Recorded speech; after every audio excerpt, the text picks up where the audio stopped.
আরে আমার যুবক ভাই, ইউটিউবের মধ্যে দেখবেন একজন কন্টেন্ট ক্রিয়েটর আছে, তার নাম মিরাজ আফ্রিদি। সম্ভবত ছেলেটার বাড়ি আপনাদের পাবনায় আছে না নাই?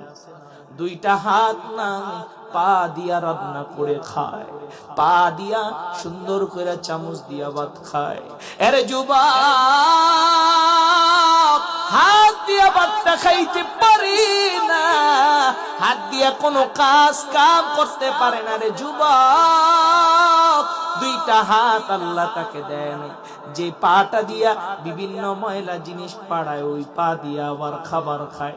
এরে আমার পাবনা সাথী এলাকার যুবক, ওই মিরাজ আফ্রিদিরে আল্লাহ দুইটা হাত দেয় নাই, কিন্তু আল্লাহ তোমারে দুইটা হাত দিয়া সুন্দর একটা মানুষ বানাইছি।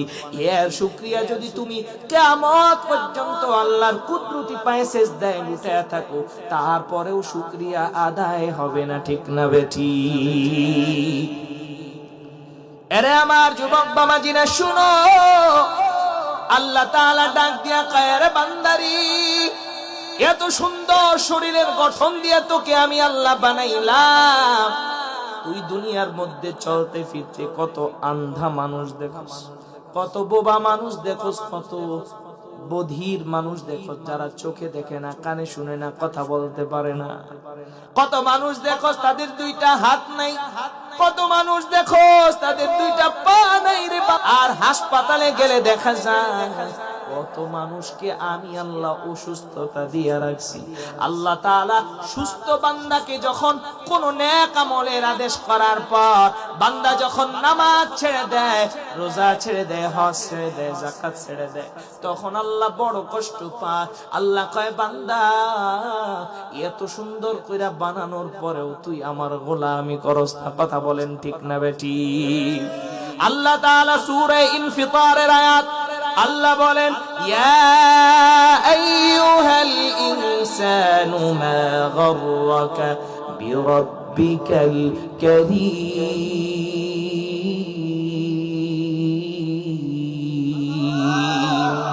আল্লাহ তাআলা ডাক দিয়া কয়, রে বান্দা, তুই কত বড় নাফরমান, তোর মায়ের গর্ভের ভেতরে আমি আল্লাহ তিলে তিলে এক ফোঁটা নাপাক পানি থেকে আমি আল্লাহ তোকে দুনিয়ার জমিনে প্রকৃত একটা মানুষ বানায়া পাঠাইলাম। এরে বান্দা, মায়ের গর্ভের ভিতরে তোর কোনো খাবারের ব্যবস্থা ছিল না রে বান্দা। মায়ের গর্ভের ভিতরে আমি আল্লাহ কুদরতি সিস্টেম দিয়া মায়ের নারের সঙ্গে তোর নারটাকে সংযোগ দিয়া আমি আল্লাহ তোকে তোর মায়ের রক্ত দিয়া তিলে তিলে তিলে তিলে বড় করে 10 মাস 10 দিন তোর মায়ের গর্ভে থাকার পর আমি আল্লাহ তোকে দুনিয়ার আলোটাকে দেখিয়েছি। কথা বলেন ঠিক না বেটি? আল্লাহ বলেন, হাল আতা আলাল ইনসানি হিনুন মিনাদ দাহরি লাম ইয়াকুন শাইআন মাযকুরা। আল্লাহ কয়, বান্দা, তুই নিজের দিকে তাকা দেখ, যেই মুরব্বী চাচার বয়স 80 হয়ে গেছে, আজ থেকে 81 বছর আগে আপনি কিছুই ছিলেন না। আমি কারি আবু তালহার বয়স 27 বছর, আজ থেকে 28 বছর আগে আমি কিছুই ছিলাম না। এখানে কত 50 বছরের যুবক বাবাজিরা আছে, 50 বছর আগে আপনি কিছুই ছিলেন না। 17-18 বছরের অনেক যুবক ভাইরা এখানে আসে, আজ থেকে 18 বছর আগে তুমি কিছুই ছিল না। কথা বলেন ঠিক না বেটি? কিন্তু যে আল্লাহ তোমাকে কিছুই না থাকার পরেও দয়া করে দুনিয়াতে পাঠাইছে, এটা আল্লাহর শুকরিয়া আদায় করার দরকার আছে না নাই? আরো জোরে আওয়াজ দিয়ে বলেন, আছে না নাই? এরে আমার পাবনা এলাকার যুবক, আল্লাহ কয়, বান্দা, ইয়া আইয়ুহাল ইনসান, ও দুনিয়ার সকল মানুষেরা শুনো, মা গাররাকা বিরাব্বিকাল কারীম, আমি আল্লাহ এত সুন্দর কইরা বানানোর পরেও কোন জিনিস তোকে আমি আল্লাহ থেকে দোকায় ফেললো? বলেন না আল্লাহু আকবার। আল্লাহ তাআলা বান্দারে কয়, বান্দা, তুই কেন নাফরমানি করস? দুনিয়া টাকার জন্য সন্তান বাবারে ভুলে যায়, এরকম কুলাঙ্গার সন্তান আছে না নাই? দুনিয়ায় টাকার জন্য, বাড়ির জন্য, জমির জন্য সন্তান বাবা মাকে হত্যাও করে, এরকম ইতিহাস আছে না নাই? আরো জোরে কথা বলেন, আছে না নাই? এরে যুবক, আল্লাহ পাঠাইলেন দুনিয়াতে কেন? আসেন কোরআন থেকে জেনে নেই। আল্লাহ পাক সূরা জারিয়াতের মধ্যে জানায় দেন, ওয়ামা খালাকতুল জিন্না ওয়াল ইনসা ইল্লা লিয়াবুদুন।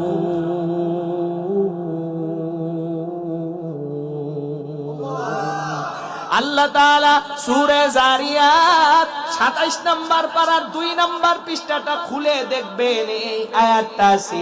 আল্লাহ তাআলা ডাক দিয়া কয়, বান্দারে আমি আল্লাহ তুই কিছুই ছিলি না, এক ফোঁটা না পাক পানি থেকে প্রথমে আমি আল্লাহ গোশতের টুকরা তোকে বানাইছি, তারপরে ওই গোশতের টুকরার মাঝে আমি আল্লাহ হাত দিয়েছি, এরপরে আমি আল্লাহ ওই হাড়গুলোর মধ্যে আমি আল্লাহ তোর জীবনটাকে দিছি রে, এরপরে তোর মায়ের নারের সঙ্গে তোর নাটাকে সংযোগ দিয়ে আমি আল্লাহ তিলে তিলে পরিপূর্ণ একজন মানুষ বানায় তোকে দুনিয়াতে পাঠাইছি।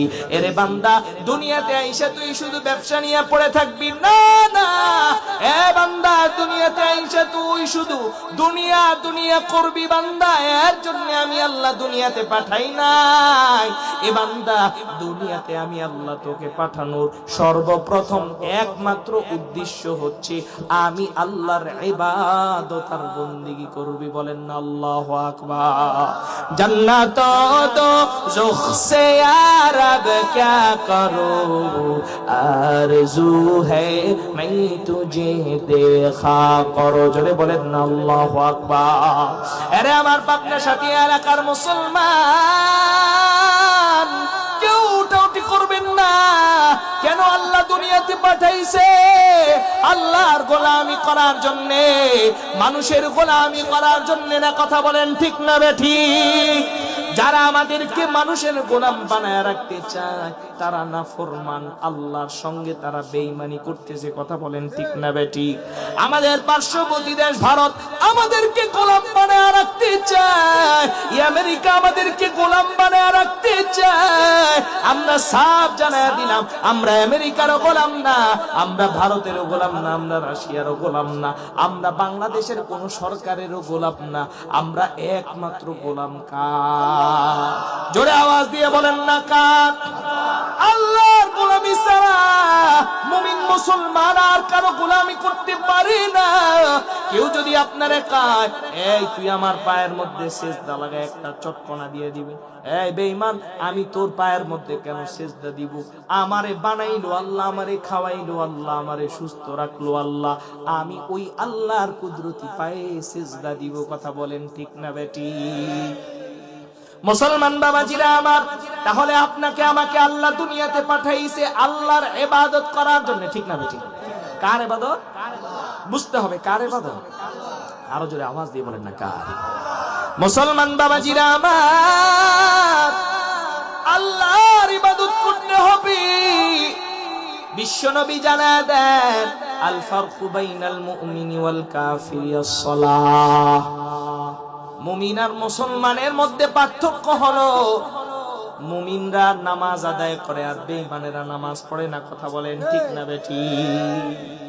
যেমন বাংলাদেশে একজন কবি ছিল, গুণী মানুষ ছিল, যার নাম রবীন্দ্রনাথ ঠাকুর। পড়তো পাঞ্জাবি, দাড়িও ছিল বড় বড় বড়, বুঝাও যায় না, যদিও মোষটা দেখা বোঝা যাইতো সে হিন্দু মানুষ, কিন্তু বাস্তবে তার দাড়ি দেখলে মনে হইতো সে একজন মুসলমান। কথা বলেন ঠিক না বেটি? এই জন্য মুমিন মুসলমানের মধ্যে আর কাফেরদের মধ্যে পার্থক্য হচ্ছে নামাজ। অনেক বেঈমানেরা এখন দাড়ি রাখে, অনেক বেঈমানেরা এখন দাড়ি রাখে, আবার বিভিন্ন দেখবেন টুপিও লাগায়, স্টাইলিশ টুপিও লাগায়। কথা বলেন ঠিক না বেটি?